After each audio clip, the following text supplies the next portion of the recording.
On s'est dit plutôt que de se plaindre systématiquement, oui, les chefs d'État sont corrompus. Les chefs d'État, ce sont des employés d'un système beaucoup plus grand qui est une oligarchie, qui est là en réalité pour s'enrichir sur le dos de la population. Éviter toujours de se dire, oui, les chefs d'État au pays, oui, les chefs... Non, il y a un moment où les chefs d'État font leur boulot, ils sont là pour faire les choses mal. La liberté d'opinion, la liberté de création, la liberté d'expression doit être partout garantie, sauf s'il y a atteinte à la dignité des personnes et trouble à l'ordre public. Oui, une victoire a été obtenue. Quant aux partis, et notamment le Front National et l'extrême droite, ce qu'il aurait à faire, c'est de dénoncer encore le caractère antisémite de ces spectacles de Dieudonné. Voilà pourquoi il est très important de lutter. In my country there is problem, and that problem is the Jew. They take everybody's money, they never give it back. Throw the Jew down the well, so my country can be free. So my country can be free.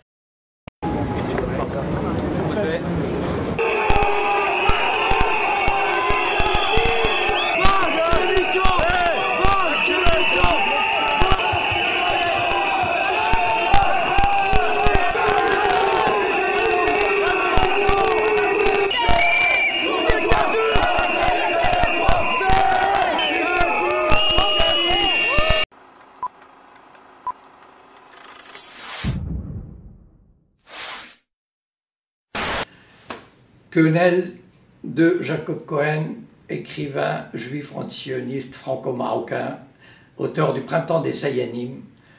Quenelle glissait à Manuel Valls, à François Hollande, à tout le gouvernement, à toute la classe politique qui se soumet au lobby judéo-sioniste, au CRIF et à ses larbins. J'ai cité Charlie Hebdo et SOS Racisme et tous les autres. J'ai dérangé beaucoup de monde et je vais continuer à le faire par le rire, parce que je pense que c'est comme ça que je m'exprime le mieux, c'est mon travail. Bien évidemment, je ne suis pas un nazi, je ne suis pas un antisémite, et je pense que c'est à la justice de le dire. Elle l'a dit à Bruxelles récemment, elle l'a dit de manière majoritaire dans tous les comptes rendus de justice. J'ai eu des condamnations aussi. Bon, aujourd'hui, en tout cas, une page se ferme. Quant à moi, je passe à autre chose. Comme nous sommes dans un état de droit, évidemment, il faut se conformer à la loi et aux règles qui régissent cette démocratie, ce qu'il en reste. Et il est vrai que l'ingérence politique, aujourd'hui, je crois, elle est criante. Je crois que les magistrats, la magistrature s'interroge sur son indépendance. Moi, dans mon travail d'humoriste, j'ai eu une réflexion. Je pense avoir poussé le débat jusqu'aux limites du rire. Et puis, encore une fois, les magistrats auront à se prononcer sur le fond. Un peu l'équivalent du Monde ici. Donc une sorte de, on va dire, de journal des élites, on va dire, de ceux qui décident de ce qui est bien, de ce qui est drôle, de ce qui ne l'est pas. Je ne suis pas certain qu'avec l'évolution des choses, ce type de posture, de journaux, puisse résister en réalité à ce qui se passe sur Internet. C'est pour ça que j'ai accepté, alors que je refuse régulièrement de répondre aux questions, puisque je crois avoir fait le tour, on va dire, de ce que représentent les médias institutionnels, ce qui représentent... mais je pense que lorsque l'on travaille, mais vous allez peut-être me démentir, lorsque l'on travaille pour le New York Times, les questions sont déjà empreintes d'un état d'esprit. Je peux me tromper, je ne crois pas en l'objectivité des journalistes. Mais lorsque l'on représente une enseigne aussi brillante que celle-là, je ne vois pas comment, et dans mon esprit, le New York Times est un journal qui sert, peut-être que je me trompe, vous allez certainement, on est dans les pages culture, mais qui sert de toute façon une culture pro-américaine, une culture de cette armée américaine, si vous voulez, de cette toute puissance américaine, de ce rêve américain qui n'est pas le mien, du tout, à un niveau où je pense que c'est un cauchemar américain. Pour moi, c'est comme ça que je vois les États-Unis. Mais je sais qu'il y a des gens qui, aux États-Unis, pensent comme moi, d'ailleurs, qui vivent. Pour moi, c'est le pays des serial killers. C'est magnifique, d'ailleurs, avec des performances extraordinaires ces derniers temps. C'est le pays du rodéo. On monte sur une vache, sur un taureau, on lui serre les couilles, et puis on essaye de rester le plus longtemps possible dessus. Ce sont des jeux étranges, que dans d'autres pays, on peut ne pas comprendre. Je préfère la corrida, à la limite. Ça paraît plus intéressant, c'est plus dans ma... Puis c'est un pays qui va vite, c'est un pays qui prend pas le temps de... Alors on a baigné dans cette culture américaine. Et je comprends, mais pour moi, c'est vraiment une culture médiocre. C'est-à-dire certainement la culture la plus médiocre et la plus... par rapport à notre espèce humaine, certainement l'étape la plus insupportable en réalité. Bon. Je ne pense pas que l'humanité retiendra cette étape. Je ne pense pas.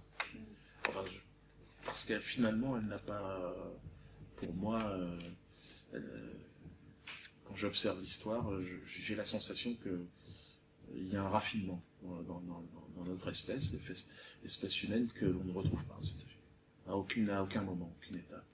Que ce soit au niveau de la pensée, au niveau de la philosophie, au niveau de la culture. Il y a une démonstration de puissance militaire, mais qui n'est pas glorieuse en plus. Il y a une démonstration de puissance militaire, mais qui n'est pas glorieuse en plus. Dans un pays où tu as 12 000 suicides par an, la France, premier pays consommateur d'antidépresseurs. Il y a humoriste dans un contexte pareil. Attends, je fais œuvre de salubrité publique. Normalement, on devrait être remboursé par la sécurité sociale. Bon, c'est vrai que je fais pas marrer tout le monde non plus.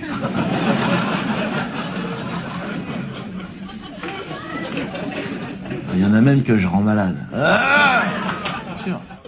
Bernard-Henri Lévy, par exemple. Le philosophe milliardaire. Alors, un de mes spectacles, c'est une séance de chimio hypersétif. Petite mèche à la con, là, ça dégage. Bernard-Henri Lévy, philosophe milliardaire. Bien sûr, c'est possible. Faire coiffeur, astronaute, tu peux tout faire aujourd'hui.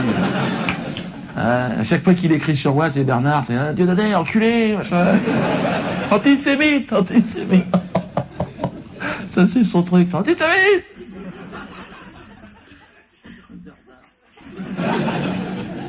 En même temps, à chaque fois qu'il écrit, c'est ça. Hein, mais le fait que vous soyez dans la salle, vous êtes considérés comme des antisémites pour Bernard. Non, ne ris pas, c'est chiant. Attends, le mec arrive, il sait pas l'autre. Hein. Il arrive, ah, ça va, toi, antisémite, ah bon? Ah merde. Hein? Ah, mais si t'achètes pas son bouquin, t'es aussi considéré comme antisémite. Dès que ça l'emmerde, t'es antisémite. Ah, c'est génial ce système. Un moustique, par exemple, ah, antisémite! Oh, Bernard.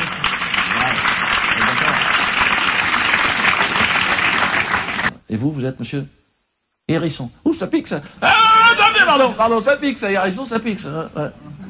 Fort Hérisson. Ah, d'accord.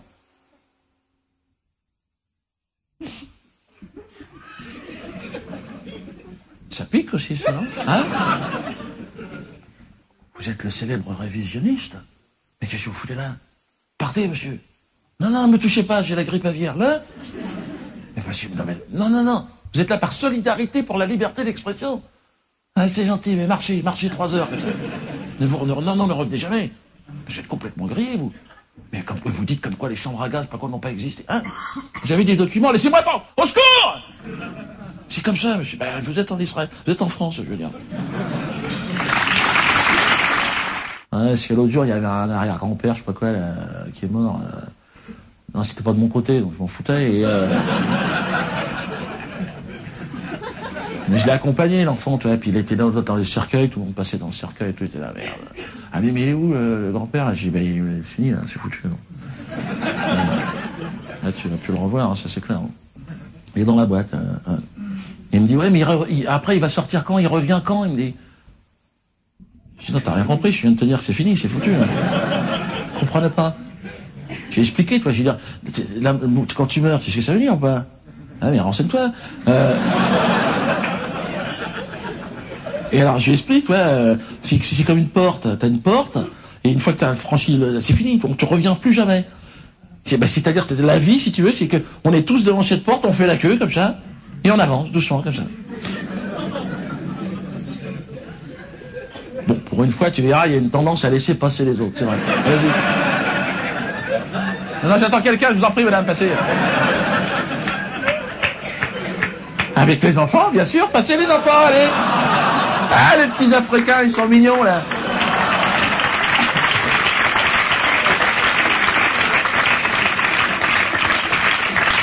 C'est vrai que ça fait peur.